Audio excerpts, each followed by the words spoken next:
sharing time. Anybody been watching Glastonbury? You may want to share a highlight later. I was interested because I stayed up and watched Paul McCartney last night. I'm not a huge Paul McCartney fan particularly. But at one point I thought I was in church because he split the crowd into male and female, and he had the men singing part of Hey Jude and the women singing the other, and I'm thinking, oh, we've not done that in a while in church. But I caught an interview with the guy.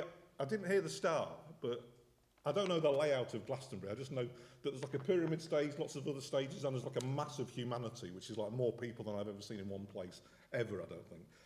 But there's like a hill. And a guy's put like a huge furnace thing on the hill. And you know the steps up to an aeroplane to get into the door? He's got a set of steps up to the top. And what he's encouraging people to do is, because of COVID over the past couple of years, that people haven't been able to go to Glastonbury or do lots of other things, he asked them to write their concerns, what they've lost, onto a sheet of paper. And then this evening, which I think is the end of Glastonbury, the festival, he's going to burn them. And it was really interesting because I thought, we've done that in church.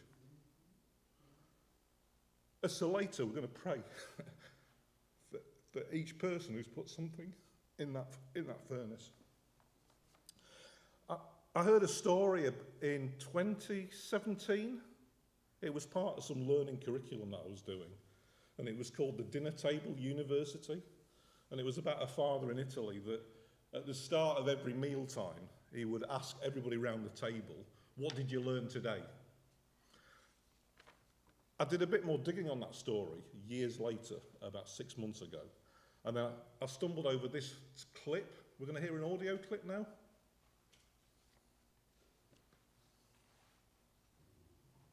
What did I learn today? What did I learn this week? We talked about stories. You know, we're living our life as a story. You know, as we explain to people what we've done, we're telling our story. I'm not suggesting that we should do this, because I might end up starving at home if I haven't got anything that I've learned.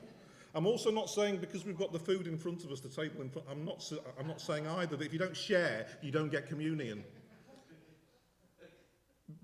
But if the Spirit's challenging you about what is your walk with God, what did I learn? You know, I'm reminded, even as I'm standing here, that the word disciple means learner. You know, we're actually learning about Jesus as we walk. In the sharing time then, you may want to share what's your favourite parable and why. You know, I'm not even sure how many parables there are, so that series that John has suggested he's going to do is going to be interesting, because I don't know how long that series will be, you know, but I suggest there's more than 10. But you may want to share who's your favourite storyteller and why is he your favourite storyteller. You know, I'm reminded of people like Ronnie Corbett sat on his low chair, where he tells about 55,000 stories eventually when he all connects them. Or Billy Connolly, just observational powers. Kevin Bridges, observational powers. C.S. Lewis, Narnia. You know, there are storytellers in words, but there are storytellers in pictures. You know, there are storytellers in music.